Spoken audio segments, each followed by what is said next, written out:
नमस्कार दोस्तों, मैं रंजीत आपका स्टडी विद AK क्लासेस में स्वागत करता हूं। दोस्तों, हम NTPC की तैयारी कर रहे थे और NTPC में हम मैथ का परसेंटेज चैप्टर देख रहे थे। उससे संबंधित हमने कल कुछ सवाल देखे थे। हमने कल ज़्यादातर सवाल x plus y plus minus x into y अपन 100 पर आधारित देखे थे।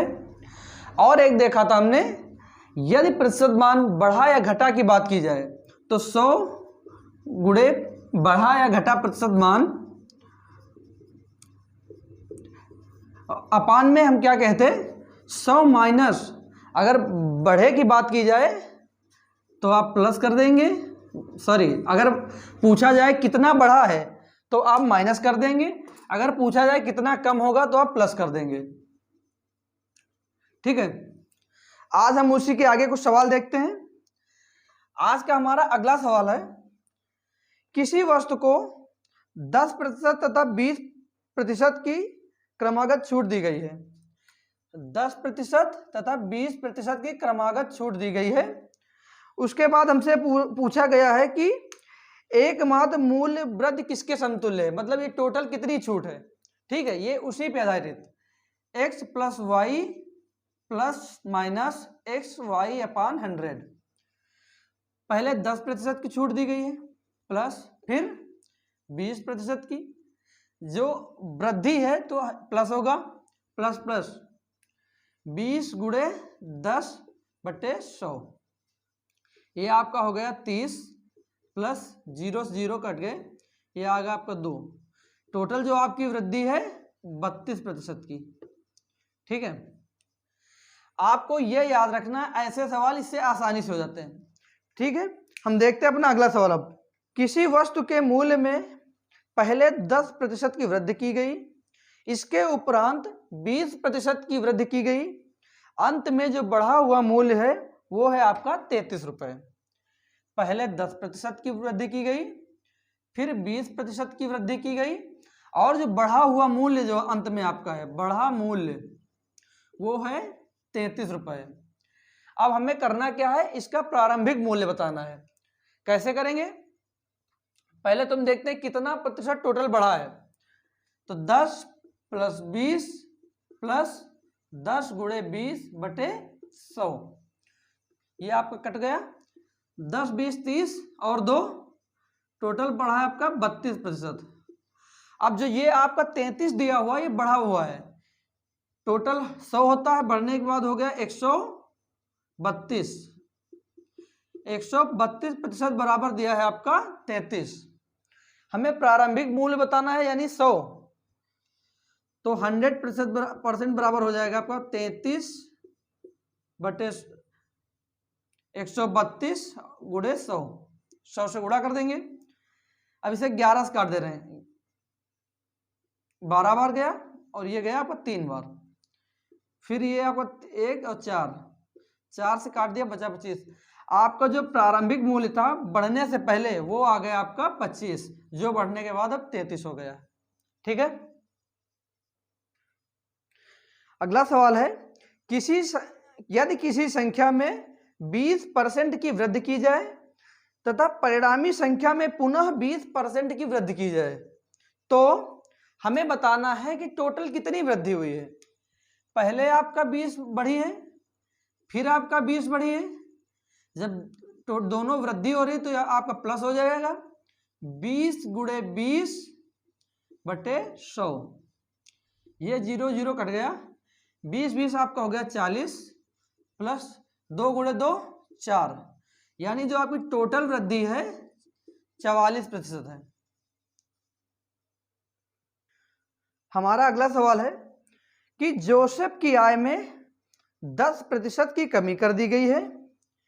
अब कह रहा है कि उसकी आय को पूर्व के स्तर में लाने के लिए आय में कितने प्रतिशत की वृद्धि की जाए।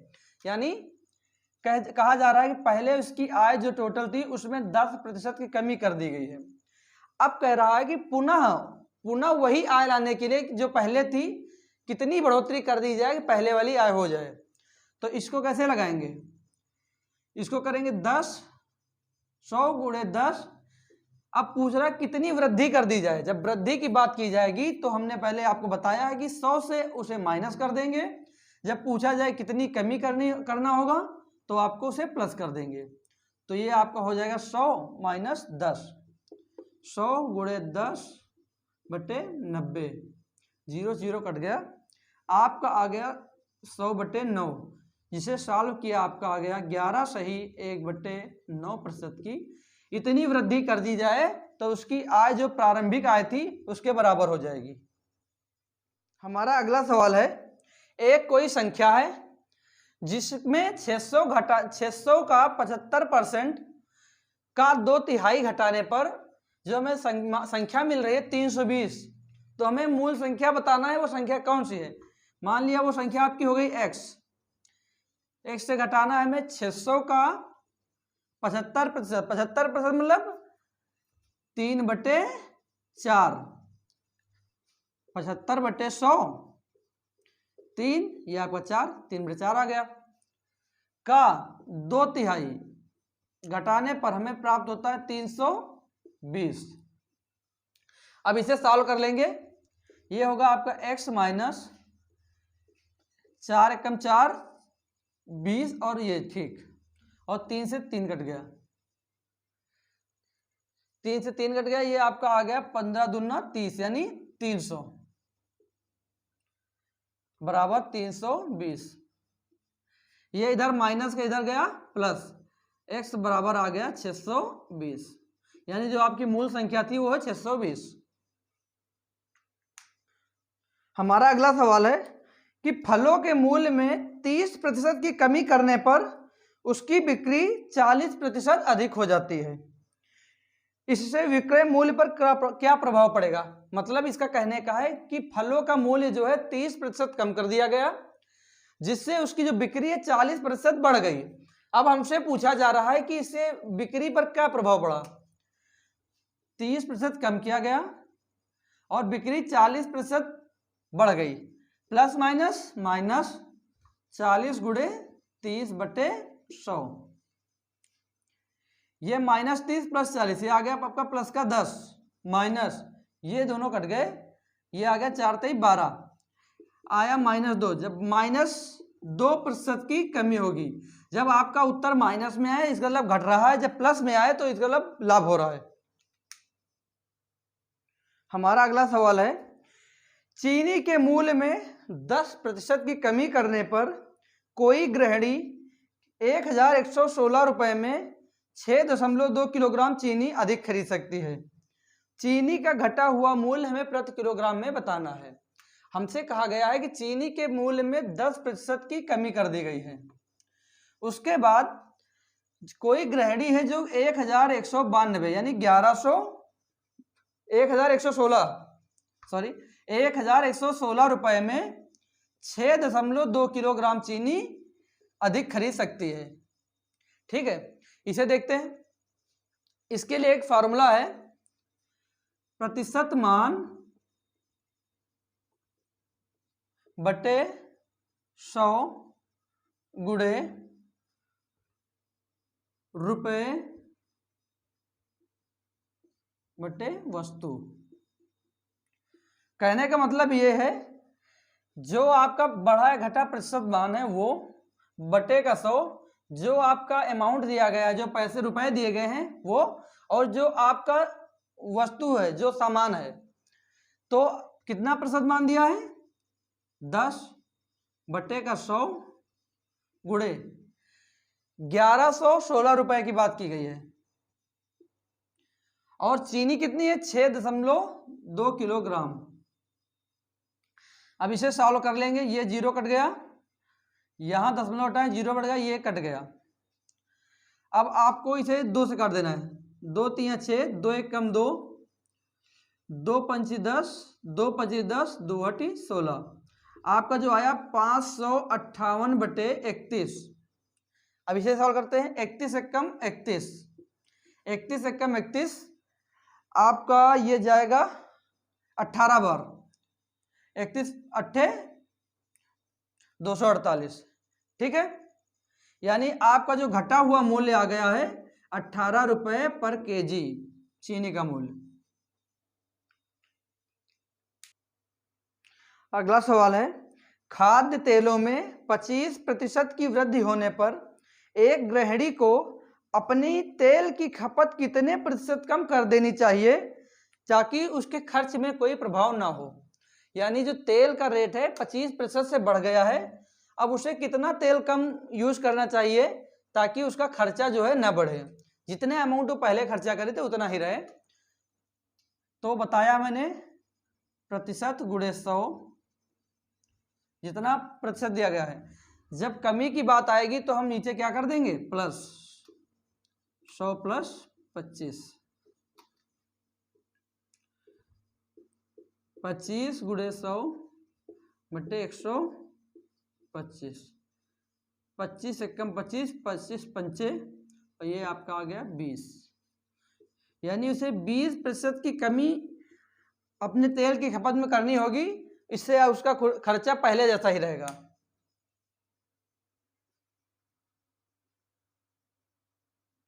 हमारा अगला सवाल है, एक व्यक्ति की मासिक आय 13,500 रुपये थी, उसका मासिक व्यय 9,000 रुपये था और उसकी बचत पता है हमें। तो हमें बताना है यदि उसकी मासिक आय में 14% की वृद्धि कर दी जाए और व्यय में 7% की वृद्धि कर दी जाए तो बचत में कितने प्रतिशत की वृद्धि होगी। पहले तो हम देखते हैं आय, व्यय और बचत। आय कितना दिया हुआ है, आय दिया है 13,500 रुपए, व्यय कितना दिया है 9,000 रुपए। 13,000 से उसकी इनकम है, उसका जो खर्च है 9,000, तो उसकी बचत कितनी हुई 4,500 रुपए, यानी 4,500। अब आगे क्या दिया है, कह रहे हैं कि उसकी आय में अगले वर्ष 14% जो है वृद्धि हो जाती है। 13,500 का 14% निकाल लेते हैं। 13,500 का 14% कितना होगा, 70, 49, 1,890। यानी 13,500 था, उसमें 14% की वृद्धि हुई जो कि है 1,890 इसका, और इसको ऐड कर दे रहे हैं उसमें 0, 9, 3 और ये हुआ आपका 5, 1। आपका जो आय पहले 13,500 थी, अगले वर्ष वो बढ़ के 14% बढ़ी है और 15,390 हो गई। फिर कह रहा है कि उसके व्यय में 7% की वृद्धि कर दी जाती है। व्यय 9,000 था, इस पे जो है 7% वृद्धि कर दी गई। जब 7% की वृद्धि की गई है इस पे, तो 9,000 का 7% निकाल लेते हैं जो होगा 630 रुपए। तो उसका टोटल व्यय कितना हो गया 9,630 रुपए। ठीक, तो उसकी जो बचत कितनी हुई, अब 15,390 रुपए वो कमा रहा है और 9,630 रुपए वो खर्चा कर दे रहा है, तो उसकी बचत क्या होगी, इन दोनों का अंतर होगा। देख लेते कितना आया, 0, 6, 0, 9 से 3 गया 6, अब 13, 3 6 13 से 6 गया 7 बचा, यहां 14 से 9 गया 5 बचा। उसकी अगले वर्ष 15,390 रुपए आय है, खर्च उसका 9,630 रुपए है और बचत 5,760 रुपए है। अब हमसे पूछा गया है उसकी जो बचत है कितने प्रतिशत बढ़ जाती है। पहले कितना बचत थी 4,500, अब कितना है 5,760। 5760 को 4,500 घटा दिया तो आपका बच गया 1,260। अब हमसे पूछा गया कितने प्रतिशत बढ़ा है, पहले 4,500 था, 1,260 बढ़ गया, तो हमें बताना है 1,260 गुणे 100 बटे 4,500। 4,500 से बढ़ रहा है ना, 2 जीरो ये कट गए, 5 9 45, 5 दूनी 10, 50 25 और 5 दूनी 10, 9 एकम 9, 9 दून 18, ये आपका 7 बचा, 9 72। यानी जो आपकी बचत है वो 28% बढ़ गई है।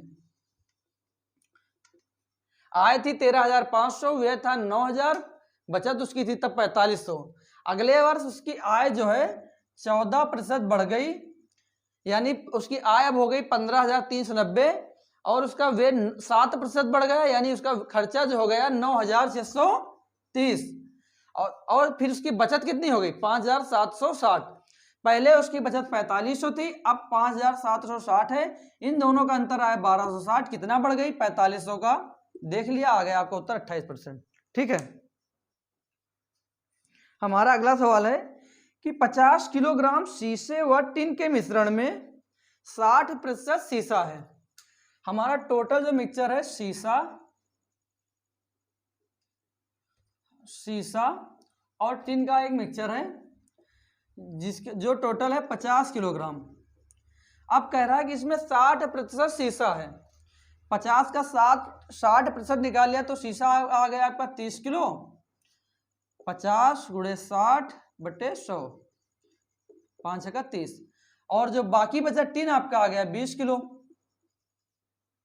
फिर कह रहा है आपसे कि अब इस मिश्रण में कितना शीशा और मिला दिया जाए कि इस मिश्रण में कितना शीशा और मिला दिया जाए कि बने मिश्रण में शीशे की मात्रा 75% हो जाए। तो ठीक है, अब देखते हैं। शीशा आपको कितना दिया है 30 किलोग्राम। कितना मिलाना हमें नहीं पता, इसको मान लिया x बट टोटल आप कितना मिश्रण था 30 + 20 यानी 50। कितना बढ़ रहा है x, हमें x निकालना है।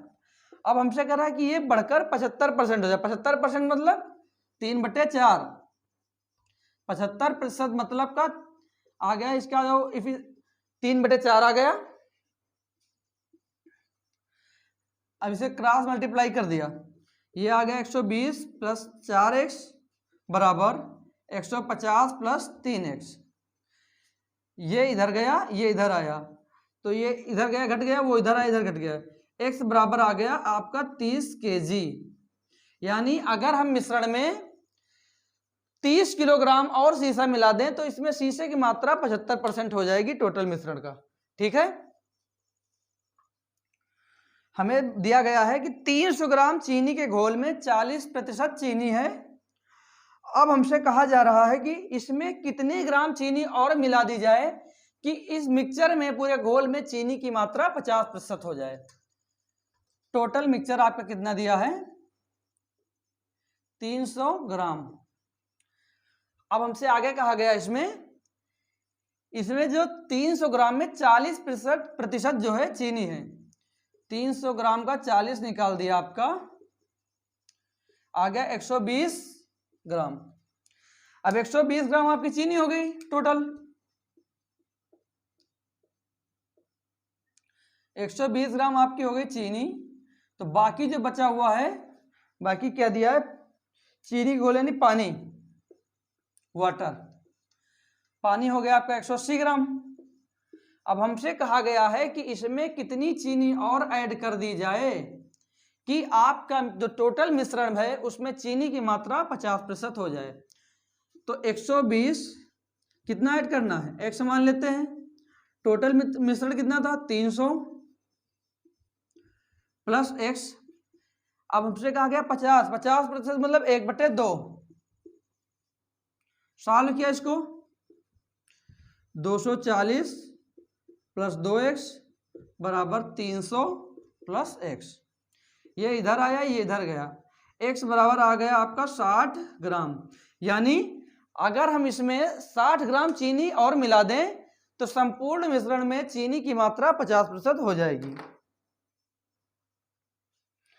हमसे कहा गया है कि सेब के मूल्य में 25% की कमी होने पर एक ग्राहक 240 रुपए में 2 किलोग्राम सेब अधिक खरीद सकता है। सेब में 25% की कमी हो जाती है, सेब के रेट में 25% की कमी हो गई। अब ग्राहक क्या करता है, अब उसके पास 240 रुपए थे, अब उसमें 2 किलोग्राम सेब अधिक ले लेता है। मान लिया पहले 10 लेता था तो अब 12 लेता है। तो हमें बताना है घटने के बाद सेब का रेट क्या हो गया है। इसके लिए अभी हमने पहले बताया था, इसमें क्या करना है, जो प्रतिशत मान दिया हुआ है, प्रतिशत मान बटे 100 गुणे जो आपका रुपया दिया है, रुपए बटे वस्तु, वस्तु कुछ भी हो तो प्रतिशत मान आपका बटे 100 गुणे रुपए बटे वस्तु। ये आपका एक फार्मूला है इसका। कितना दिया है 25% बटे 100 गुणे रुपए कितने दिए 240।